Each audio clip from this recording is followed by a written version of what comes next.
नमस्कार, स्वागत है आपका। एफएम न्यूज देख रहे हैं आप और मैं हूं आपके साथ लता। मंकी पॉक्स से सावधान। जी हां, कोरोना वायरस के बाद अब मंकी पॉक्स को लेकर दुनिया भर में हलचल बढ़ी हुई है। यूरोप से लेकर अमेरिका तक मंकी पॉक्स के मामले लगातार बढ़ते जा रहे हैं। विश्व स्वास्थ्य संगठन ने भी इसे गंभीरता से लेते हुए आपात बैठक की है। तो वहीं मंकी पॉक्स को लेकर भारत भी अब सतर्क हो गया है। आबादी के लिहाज से देश के सबसे बड़े सूबे उत्तर प्रदेश में इसे लेकर एडवाइजरी जारी कर दी गई है। उत्तर प्रदेश के स्वास्थ्य विभाग ने प्रदेश के सभी जिलों के जिलाधिकारियों और स्वास्थ्य विभाग के अधिकारियों को अलर्ट किया है। मंकी पॉक्स को लेकर स्वास्थ्य विभाग की ओर से एडवाइजरी जारी कर दी गई है। यूपी के स्वास्थ्य विभाग की ओर से जारी एडवाइजरी में इस बीमारी के लक्षणों के संबंध में जानकारी दी गई है।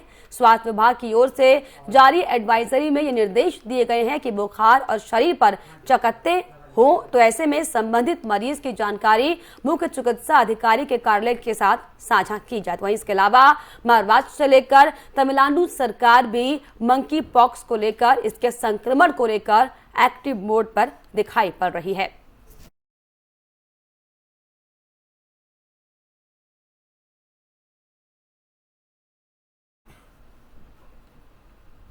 चलिए ग्राफिक्स के जरिए आपको बताते हैं कि आखिर मंकी पॉक्स क्या है। आपको बताया कि 1970 में सबसे पहले इस संक्रमण को देखा गया था। मंकी पॉक्स वायरस कई जानवरों की प्रजातियों को मंकी पॉक्स वायरस के लिए जिम्मेदार माना गया है। मंकी पॉक्स वायरस के अंदर स्मॉल पॉक्स जैसे लक्षण हैं। दाने गले की बजाय चेहरे और हाथ पांव पर ज्यादा होते हैं। बुखार, तेज सिर दर्द, लिम्फ नोड्स की सूजन, पीठ दर्द, मांसपेशियों में दर्द और एनर्जी की कमी जैसे लक्षण मंकी पॉक्स के बताए जा रहे हैं। और इसको लेकर 6 से 13 दिनों में जो संक्रमण के लक्षण हैं उसकी शुरुआत होती है। संक्रमण चेहरे और हाथों की हथेलियों और पैरों के तलवों को ज्यादा प्रभावित करता है। बुखार और शरीर पर चकत्ते होने पर संबंधित मरीज की जानकारी स्वास्थ्य विभाग से साझा की जाए। ये निर्देश लगातार अलग अलग राज्य सरकार में जारी किए गए हैं। मंकी पॉक्स के वायरस त्वचा, मुंह, आंख और नाक से मानव शरीर में प्रवेश करता है और लक्षण दिखने पर शरीर में पानी की कमी ना होने दे, ये इसके उपाय में बताया गया है। और साथ ही साथ मरीज को पोषक तत्वों से युक्त खाना दिया जाए ताकि मरीज के अंदर लड़ने की, इस बीमारी से लड़ने की क्षमता बढ़े और मंकी पॉक्स जो बीमारी, हालांकि भारत में एक भी केस इसका नहीं पाया गया है, इसको मात दे पाए।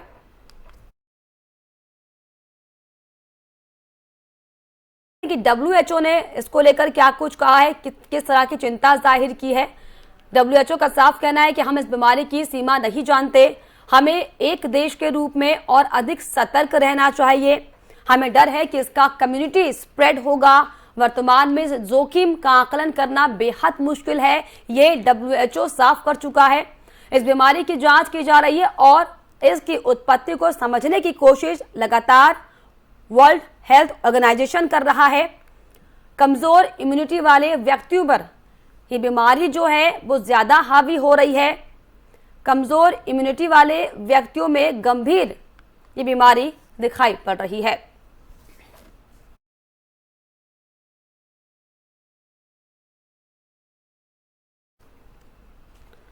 तो लगातार मंकी पॉक्स को लेकर आपको बताएं कि देश दुनिया में अलर्ट हालांकि इसको लेकर जारी कर लिया गया है।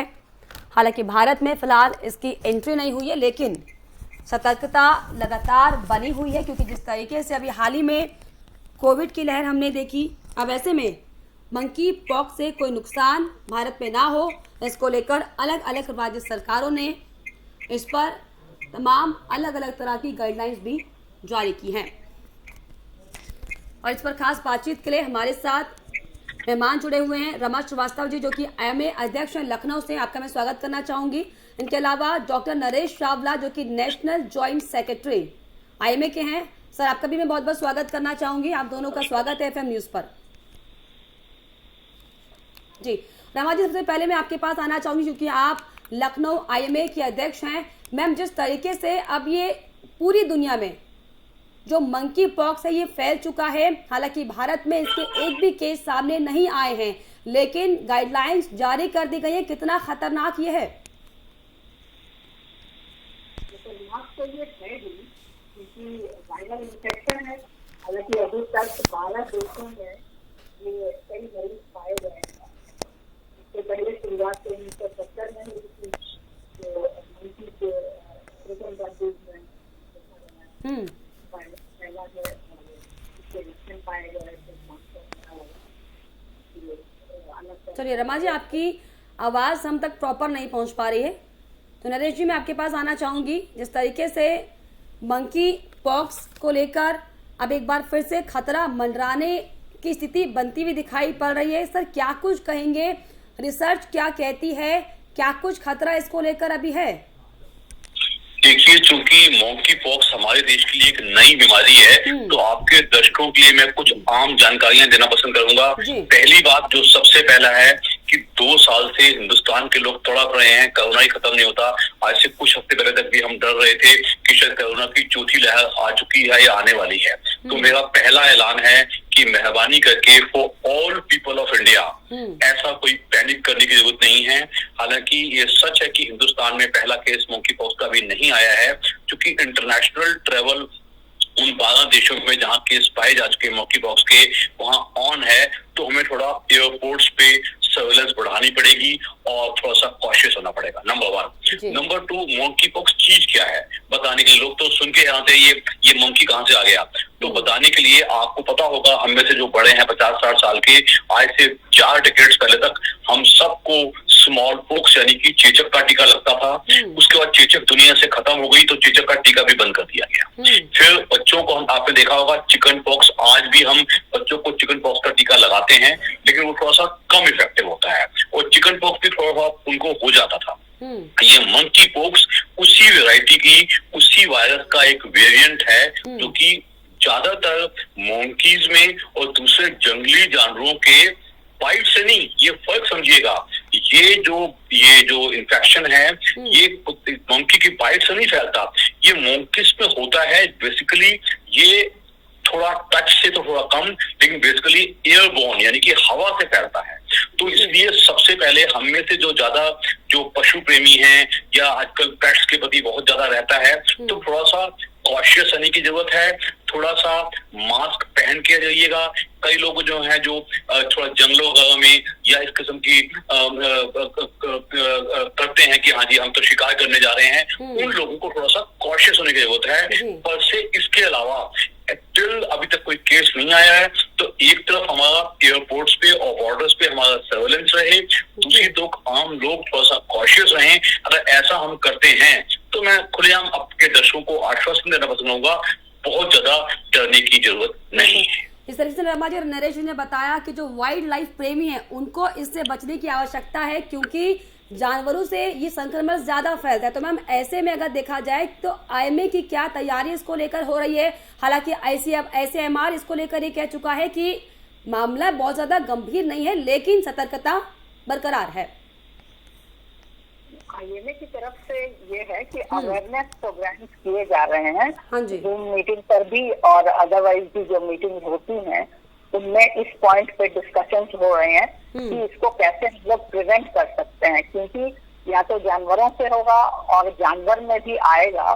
तो इंडिया में तो अभी तक कोई केस दर्ज हुआ नहीं है, तो बाहर से जो आने वाले लोग हैं, अगर साउथ अफ्रीका से आ रहे हैं या कोई इन्फेक्टेड पर्सन किसी दूसरी कंट्री से आ रहा है और वो वायरस अगर ला रहा है, तो ये तो एयरपोर्ट को बहुत संजीदा रहने की जरूरत है और बहुत अलर्ट रहने की जरूरत है, क्योंकि एंट्री जो होगी वो इंटरनेशनल फ्लायर्स के थ्रू हो सकती है और एनिमल्स का तो आना जाना किसी दूसरे देश पे इतना संभव नहीं होता है। लेकिन अपनी कंट्री में अगर कहीं से कोई आ भी गया तो डॉक्टर ने सही कहा है कि जो वाइल्ड लाइफ के केयर टेकर्स हैं इन लोगों को बहुत सावधान रहना है। क्योंकि जानवर से अगर इसके बचाव की बात की जाए तो क्या क्या अहम बातें इसको लेकर होंगी संक्रमण से बचने के लिए? हालांकि भारत पे नहीं आया, लेकिन फिर भी कोविड जिस तरीके से कोविड ने सबको डराने का काम किया, ऐसे में सतर्कता बहुत ज्यादा बढ़ चुकी है इसको लेकर। एक तो अवेयरनेस जरूरी है कि प्राथमिक लक्षण क्या हो सकते हैं, क्योंकि वायरस अगर शरीर में प्रवेश करेगा तो उससे कम से कम 1 हफ्ते 10 दिन लगता है लक्षणों को उजागर होने में। तो अगर किसी व्यक्ति में, पास पड़ोस में, फैमिली में, जान पहचान में एक भी लक्षण दिखाई पड़ता है कि जिसको फीवर है, बॉडी पे रैशेज हो रहे हैं या सिर दर्द हो रहा है, बॉडी एक माइल्जिया हो रहा है, तो इससे अवेयर रहें, इसकी जांच, उसकी रिपोर्ट करें हेल्थ डिपार्टमेंट को सरकार में, क्योंकि सरकार के पास ही ऐसे सारे संसाधन हैं जिनके द्वारा पता लग सके कि ये कौन सा वायरस शरीर में आया है। और फिर ऐसे पर्सन को तो हमें क्वारंटाइन करना ही पड़ेगा ताकि दूसरे लोगों से वो दूर रह सकें। और अपनी, हर व्यक्ति को अपनी पर्सनल इम्यूनिटी बढ़ाने की जरूरत है, क्योंकि ये सारे इन्फेक्शन, चाहे वो कोरोना हो या मंकी पॉक्स हो या कोई अगर वायरस हो, वो अटैक भी उन्हीं लोगों को करता है जिनकी रोग प्रतिरोधक क्षमता रिलेटिवली कम होती है। जैसे सीनियर सिटीजन हो गए, डायबिटीज, ब्लड प्रेशर, कैंसर ऐसी या इम्यूनो डेफिशिएंसी के मरीज हो गए, तो इन लोगों को बहुत ज्यादा सतर्क रहना है, एक्सपोज नहीं होना है।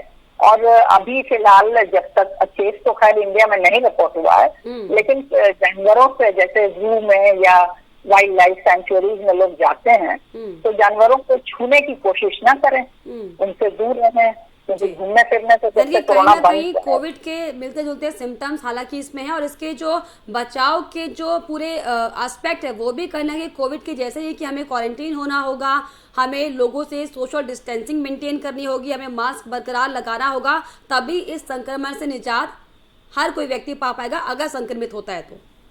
जी, और 21 डेज लगते हैं। ये सेल्फ अरेस्टिंग डिजीज है, मतलब इससे अभी तक कोई मृत्यु नहीं हुई है और एडमिशन की भी संभावना नहीं देखी गई है। लेकिन स्टिल अगर उसको फीवर हो रहा है, माइल्जिया हो रहा है, तो सिम्टोमेटिक रिलीफ तो पेशेंट को देना ही पड़ता है और वो एंटीवायरल्स दिए जा सकते हैं। प्लस इसके लक्षण काफी कुछ स्मॉल पॉक्स से मिलते हैं जो कि पूरी दुनिया से खत्म हो चुका है।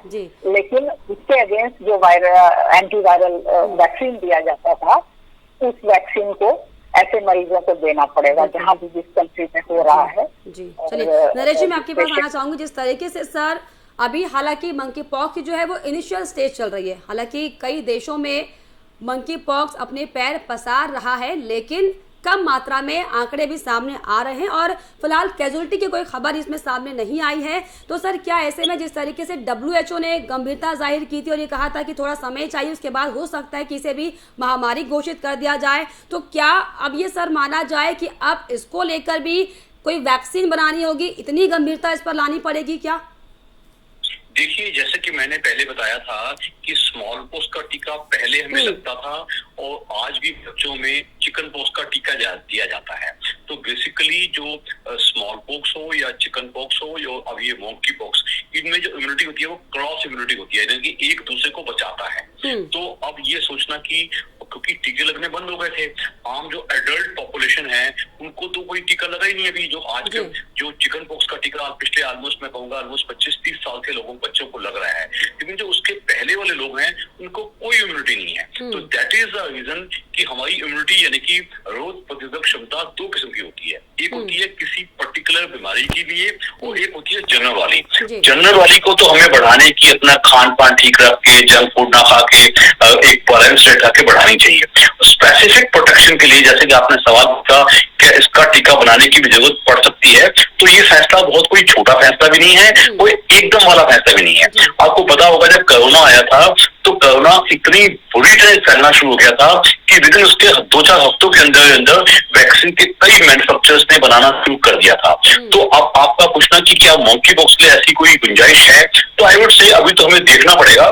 WHO ने चाहे ही उन्होंने एक खतरा जाहिर कर दिया हो, तो I think it is for us to see. अभी तक अगर इंडिया की बात ना भी की जाए तो और अक्रॉस द वर्ल्ड भी कोई ऐसा बहुत ज्यादा बुरी तरीके से नहीं आया है और अभी तक कोई इसके कोई बहुत डेथ्स नहीं हुई है। लेकिन ये बात सच है, अपार्ट फ्रॉम जो स्वस्थ लोग हैं उनको खतरा कम है, लेकिन जो भी जिनकी इम्यूनिटी कम है, जो कोई HIV वाले हैं, जो कि जिनको कोई ऑर्गन डोनेशन हुआ है, जो दूसरे patients kidney failure, lung failure, heart failure, जो ये पेशेंट्स हैं, अनकंट्रोल्ड डायबिटिक्स, जिनमें कहीं ना कहीं कमी है। और तीसरा सबसे बड़ी जो होती है एक उम्र का बड़ा होना, जो 70 से ऊपर जा चुके हैं, इनकी क्षमताएं कम हो चुकी है, उनको आज भी हमें एक स्पेशल रिस्क ग्रुप मानना पड़ेगा और उनका बचाव अत्यंत आवश्यक है। ये मानते हुए बड़े कारण जी सर माने जाए कि लगातार जिस तरीके से हम अगर कोविड की बात करें, कई दशकों बाद इस तरह की बीमारी में देखी भारत में, अब मंकी पॉक्स की तरह ये बीमारी सामने है, तो क्या सर कोई एनवायरमेंटल क्राइसिस इसे कहेंगे, या किस कारण इस तरह की बीमारियां जो है ये सामने आ रही, क्या कारण इसके पीछे आप देख रहे हैं सर? रिसर्च क्या कहती है इसके पीछे? देखिए, मैं आपको बता दूं, ये सारी जो फसाद की जड़ है, 3 जड़ें हैं। जड़ नंबर 1, आप अच्छी तरह जानती हैं कि हमारा इकोलॉजिकल बैलेंस बहुत बुरी तरह बिगड़ रहा है। हम धरती को बहुत बुरी तरह छूते जा रहे हैं, खनिज निकालते जा रहे हैं, उसकी वजह से तबाहियां होती हैं। और तीसरा जो ये है, हम जानवरों के एनिमल डोमेन घुसते चले जा रहे हैं। जैसे कोरोना स्टार्ट हुआ था चाइना से, आप अच्छी तरह जानते हैं कि जो चाइनीज लोग हैं वो नॉन वेजिटेरियन बहुत ज्यादा खाते हैं और प्रैक्टिकली सांप से लेके छिपकली से लेके क्या कुछ खा जाते हैं, उससे नुकसान हुआ है। Same is true for monkeys, कि आदमियों का जो एनिमल हैबिटेट है, जो एनिमल जानवरों का जो नेचुरल हैबिटेट है, हम उनको उसमें पूरी तरह घुसते चले जा रहे हैं। उससे क्या है, जो बीमारियां एसेंशियली, इनको हम एक ज़ूनोटिक बीमारियां कहते थे। ज़ूनोटिक का मतलब ये एसेंशियली जानवरों में होती थी, अब वो ह्यूमन बीमारियां बनती जा रही हैं। तो कहीं ना कहीं हमारी पॉपुलेशन, जो हम 780 करोड़ इस दुनिया में हो गए हैं, आप सोच के देखिए, और पूरी तरह अभी भी मल्टीप्लाई करते जा रहे हैं। तो कहीं ना कहीं इस पॉपुलेशन की ग्रोथ को भी हमें कहीं रोकना पड़ेगा, अगर हमें एज ए रेस, जो आपने एक बहुत बड़ा मुद्दा उठाया, एज ए ह्यूमन जाति, अगर हमने अपने आप को सुख में बनाना है और अपने आने वाले लोगों को, ह्यूमन पॉपुलेशन को, जिंदगी को अच्छा बनाना है, तो कहीं ना कहीं हमें इस तरफ भी ध्यान देना पड़ेगा। तो ये जो कुछ गहरे मुद्दे हैं, जो कि आज के लिए लागू नहीं है, आने वाले कई डेकेड्स के लिए लागू हैं, कहीं ना कहीं हमारे प्लानर्स को इन मुद्दों पे भी ध्यान देना पड़ेगा। जी बिल्कुल, जिस तरह से रमाजी नरेश जी बता रहे हैं कि जो एनवायरमेंटल जो बदलाव लगातार हो रहे हैं, जिस तरीके से जो आजकल ह्यूमन बीइंग जो है वो जानवरों के साथ खिलवाड़ कर रहे हैं, प्रकृति के खिलाफ जाने की कोशिश हालांकि लगातार की जा रही है, चांद पर जाने की हम कोशिश कर रहे हैं, तो वहीं दूसरी ओर साफ तौर पर ये कहा जाए कि इसके साइड इफेक्ट्स ये हैं, क्योंकि हमने कोविड देखा और अब ऐसी बीमारियां जिसका कोई कल्पना तक नहीं कर सकता। हाँ, देखिए, बीमारियां की कल्पना नहीं कर सकते, लेकिन पहले स्मॉल पॉक्स, चिकन पॉक्स, ये सब तो होता ही है। इन पे काबू पाया गया वैक्सीनेशन के द्वारा, और वर्ल्ड वाइड ये मुहिम चली कि किसी भी कंट्री में पोलियो के साथ ऐसा ही हुआ, ये भी वायरल इन्फेक्शन था। तो ऐसे ही ये एक नया, क्योंकि वो वायरसेस खत्म हो गए, तो अब उनकी जगह कोई इसका म्यूटेंट आ गया है या उसी खानदान का कोई वायरस आ गया है, तो इस पर भी कंट्रोल करना ही पड़ेगा। And prevention is always better than cure. तो अब तो चिकित्सा विज्ञान इतना ज्यादा एडवांस्ड हो चुका है कि सारी चीजें पकड़ में आ जाती हैं, कम्युनिकेशन इतना अच्छा हो चुका है कि किसी एक सुदूर प्रांत में, किसी एक देश में भी कोई घटना होती है, जैसे मंकी पॉक्स का ही पेशेंट आया, तो पूरी दुनिया को पता चल गया, WHO को इंफॉर्मेशन गई। तो इस तरह से कंट्रोल करना आसान हो गया है पहले से।